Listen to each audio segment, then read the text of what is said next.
आज press club में एक प्रेस मीट कांग्रेस पार्टी के नुमाइंदों ने किया।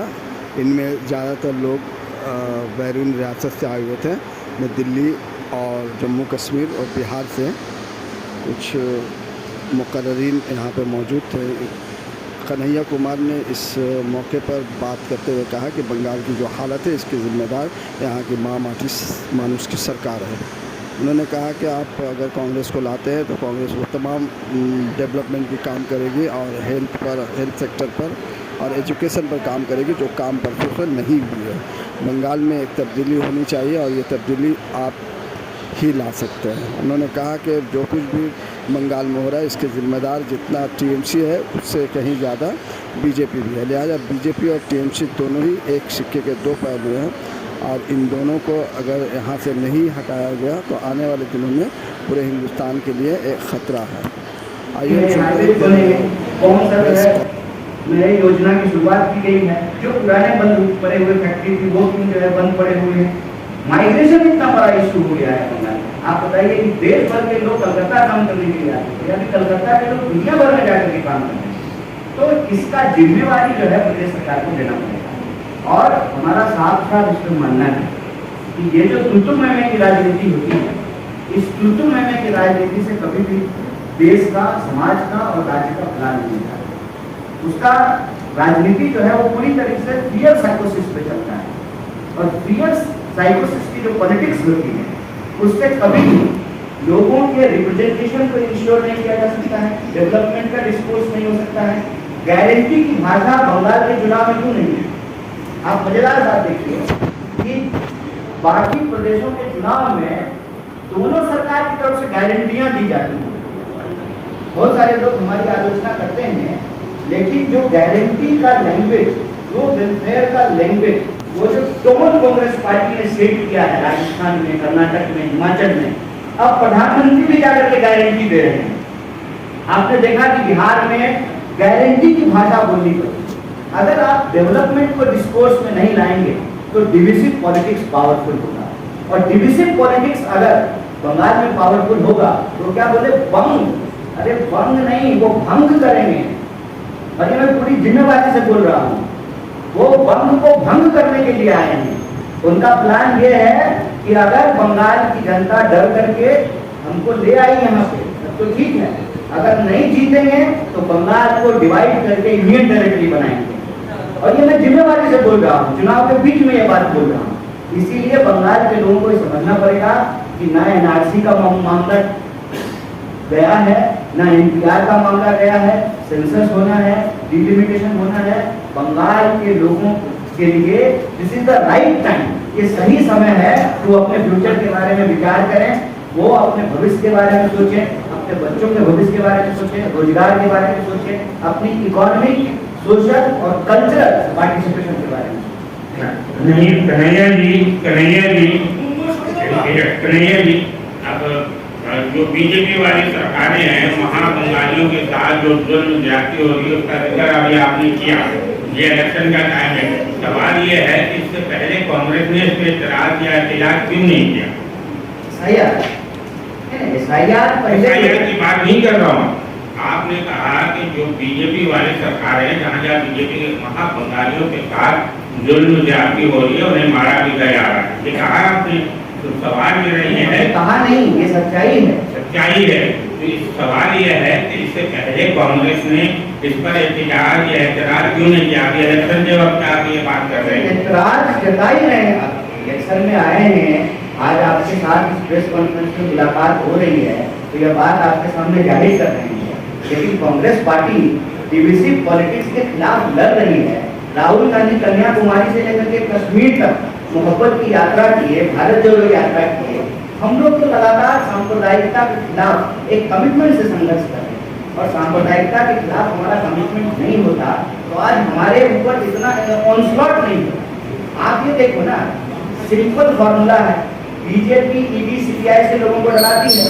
ये जो भाजपा का चेहरा बन करके घूम रहे हैं शुभेंदु अधिकारी, इनके ऊपर जो है साता चिट फंड का केस हुआ, उसके बाद ही तो ये बीजेपी में शामिल हो गए।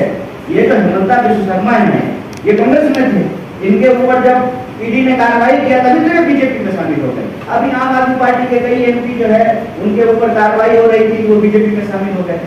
हम बीजेपी के इस डराने की, बांटने की, लड़ाने की और लूटने की, ये सब वो करते क्यों? ये सब वो इसलिए करते हैं कि देश की संपत्ति को लूट करके वो कैमरा लेकर के जो घूम रहे हैं वो देख रहे हैं कौन कौन सा इलाका अडानी को बेचना है, पोर्ट बेच देना है, एयरपोर्ट बेच देना है, खान दे देना है, खदान दे देना है, इलेक्ट्रिसिटी दे देना है, रेल बेच देना है, तेल बेच देना है, रेल बेच देना है, यही तो करते हैं। और अडानी का इंटरेस्ट प्रोटेक्ट करने के लिए वो अमेरिका के सामने सरेंडर किए हुए। आपने भाजपा के बड़े नेता राम माधव का स्टेटमेंट सुना कि अरे हम तो भाजपा जो है, मोदी जी जो है वो तो ट्रंप का हर बात मानने के लिए तैयार है, वो तो भेसलीन लगा करके जो है उनका तलवार चाटने के लिए तैयार है, लेकिन पता नहीं ट्रंप मान ही नहीं रहा है।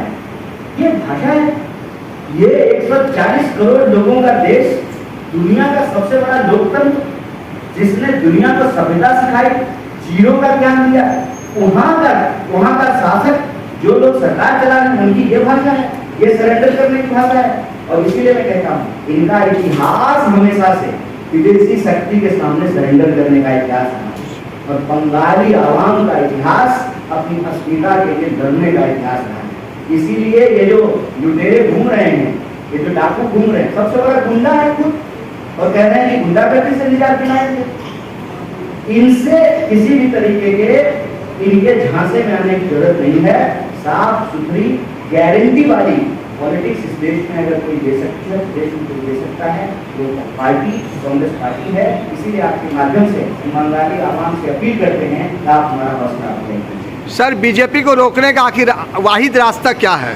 बीजेपी को रोकने का वाहिद रास्ता यही है कि बीजेपी से पूरी ईमानदारी से लड़ा जाए, और बीजेपी के साथ जो शक्तियां खड़ी हैं उसको एक्सपोज किया जाए, और देश की आवाम जिसके दम पर जमहूरियत जिंदा रहती है, उस आवाम की भागीदारी को सुनिश्चित किया जाए। इसीलिए तो हम हर जगह रिप्रेजेंटेशन की बात कर रहे हैं, सरकारी नौकरियों को बढ़ाने की बात कर रहे हैं, बेरोजगारों को रोजगार देने की बात कर रहे हैं, महिला सुरक्षा की बात कर रहे हैं।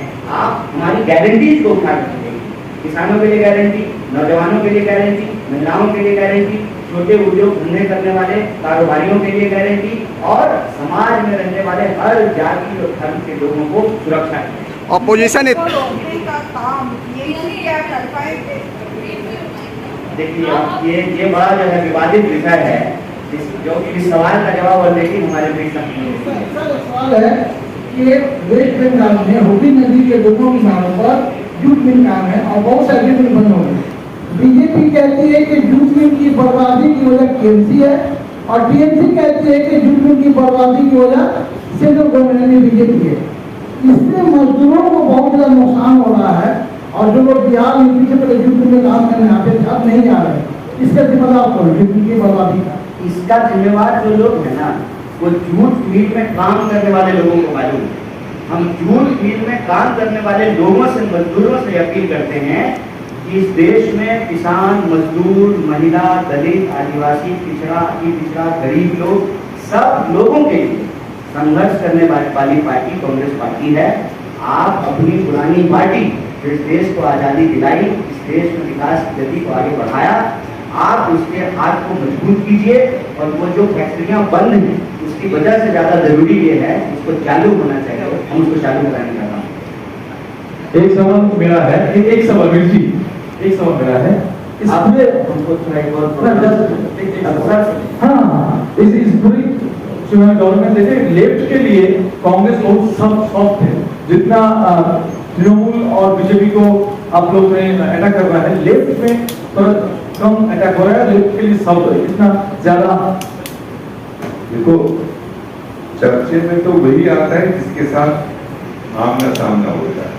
तो अभी तो जो यहाँ सामना है वो बीजेपी और टीएमसी के ही, जिसका इतनी देर से जिक्र कर रहे हैं, जिनने यहाँ डिवीजन पैदा कर रखा है, खूब का मामला पैदा कर रखा है। तो इसलिए फिलहाल उन दो से निजात मिले, फिर कोई नया जब पैदा नए सिरे से होगा तब उसको देखें।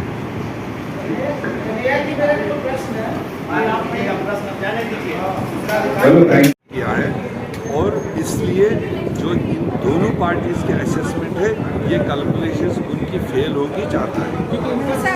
राहुल गांधी कम प्रोग्राम कर रहे हैं। आप मेरे को ना मैसेज कर देना, जो नाम है कर देना। पार्टी सिस्टम था, जो उनका शेड्यूल था वो हमने पूरा किया। उसको सबटाज करने की इन दोनों पार्टियों ने कोशिश की। हमको लैंडिंग्स नहीं दिए, हमको परमिशंस नहीं दिए। उसके बावजूद उनका जो शेड्यूल दिया गया था, जहां से हमको मैसेजिंग देनी थी, वो सारे प्रोग्राम राहुल जी ने कंप्लीट। राहुल जी ने तो ये भी कहा बताया, वो तो सब बोल मोदी नहीं लगा। लेकिन आप लोग क्या अगर सरकार में आते हैं तो क्या करेंगे? क्या बंगाल सरकार के बारे में जो ईडी और सीबीआई के बारे में उन्होंने कहा कि ममता दीदी को ये लोग छोड़ देते हैं और केवल हमारी क्योंकि उनकी दोस्ती है, क्योंकि उनके एक ही सिक्के के दो पहलू हैं। वो खाली इलेक्शन के 15 दिन आपस में तू मैं करते हैं, बाकी उनकी अंडरस्टैंडिंग है। इसलिए उन्होंने कहा कि अगर वो डट के भाजपा के खिलाफ होती, स्टेट में अच्छा एडमिनिस्ट्रेशन देती, तो उनके ऊपर ईडी लग जाता, उनके ऊपर सीबीआई लग जाता। क्यों नहीं लगा? केसेस तो है। आप लोग लगाएंगे? नहीं, हम ये नहीं कहे हम लगाएंगे। हम एक बात कह रहे हैं यहाँ के लोगों को समझाने के लिए कितना उनका डीप रिश्ता है बीजेपी के साथ। तो उनके बहकावे में मत आओ। जो यहाँ कह रही है कि देश में वो मोदी को भगाऊंगी, वो सिर्फ यहाँ पर अपनी कुर्सी बचाने के खातिर नहीं कह रही। राजेश जी, इस वक्त आप बंगाल के दौरे पे हैं, आपने मुर्शिदाबाद का भी दौरा किया। क्या लग रहा है सर, बंगाल में कांग्रेस का अनुमान कुछ बताएंगे? देखिए, अनुमान पर राजनीति नहीं होती है और अनुमान पर वोटिंग नहीं होती है, और ना ही हम प्रधानमंत्री हैं ना ही बंगाल के मुख्यमंत्री हैं कि कुछ भी बोल दें। अगर वोटिंग से पहले कोई ये कहता है कि हम 200 सीट जीत रहे हैं, हम 100-150 सीट जीत रहे हैं, तो इसका मतलब वो झूठ बोलता है। क्योंकि दोनों लोग मिला करके जो जीतने की संख्या बता रहे हैं, तो उसके लिए कम से कम बंगाल में 400 सीटें होनी चाहिए। तो हम समझते हैं कि जनता का मूड हमारे साथ है। लोग ये समझ रहे हैं कि ये दोनों नफरत फैलाने वाले लोग हैं, ये नफरत की दुकान चलाने वाले लोग हैं। और लोगों में एक राहुल गांधी जी के आने के बाद संदेश दिया कि सचमुच में कहीं ना कहीं कांग्रेस ही है जो नफरत के बाजार में मोहब्बत की दुकान खोल सकती है, और कांग्रेस ही है और राहुल गांधी है जो लड़ाई लड़ सकते हैं। क्योंकि आपने देखा उन पर 32 केस होते हैं, 36। ममता बनर्जी पर एक भी नहीं है। पूरे देश में केस का दौर चला हुआ है। ईडी सीबीआई कुछ ईडी सीबीआई हर जगह वो हाजिरी लगा रहे हैं, लेकिन इनके ममता बनर्जी जी के साथ कुछ भी नहीं है। और जो लोग के साथ कुछ होता है वो फिर भारतीय जनता पार्टी में नजर आते हैं। तो हमें लगता है कि बहुत लोग समझ चुके हैं और बंगाल के लोग प्रबुद्ध लोग होते हैं। बंगाल में बदलाव का कुछ या आपको देखिए, लोग बदलाव तो चाहते हैं, लोग बदलाव चाहते हैं। अब स्टेट गवर्नमेंट उनको क्या काम करने देगी, चुनाव आयोग उनको क्या करने देगा, जनता वोटिंग तक पहुंच पाएगी कि नहीं, बूथ तक पहुंच पाएगी कि नहीं। जो एक माहौल हिंसा का बनाया जा रहा है, महात्मा गांधी के देश में नाथूराम गौडसे के चेले घूम रहे हैं, तो निश्चित रूप से लोगों में एक भय का माहौल है। सर, SIR को किस नज़रिए से देख रहे हैं? SIR को किस नज़रिए से देख रहे हैं? SIR ये सिर्फ और सिर्फ डराने का एक डराने का औजार है। UCC, पता नहीं ABC, ACC, TCC, बहुत सारी चीज़ें आई, नतीजा क्या निकला? कुछ भी नहीं। तो ये देखिए, ये शुरुआत करते हैं आप लोग जैसे साथी, उसको आगे बढ़ाते हैं, और वो जो एजेंडा होता है उसमें देश के लोग फंस जाते हैं। हम लोग ये प्रोपेगेंडा चल रहा है। हाँ, ये प्रोपेगेंडा पर एजेंडा चल रहा है, और इसी में सब लोग खुश नज़र आते हैं। उनको लगता है सिर्फ सत्ता ही हासिल करना एक काम है, तो करें, उससे उनको मुबारकबाद।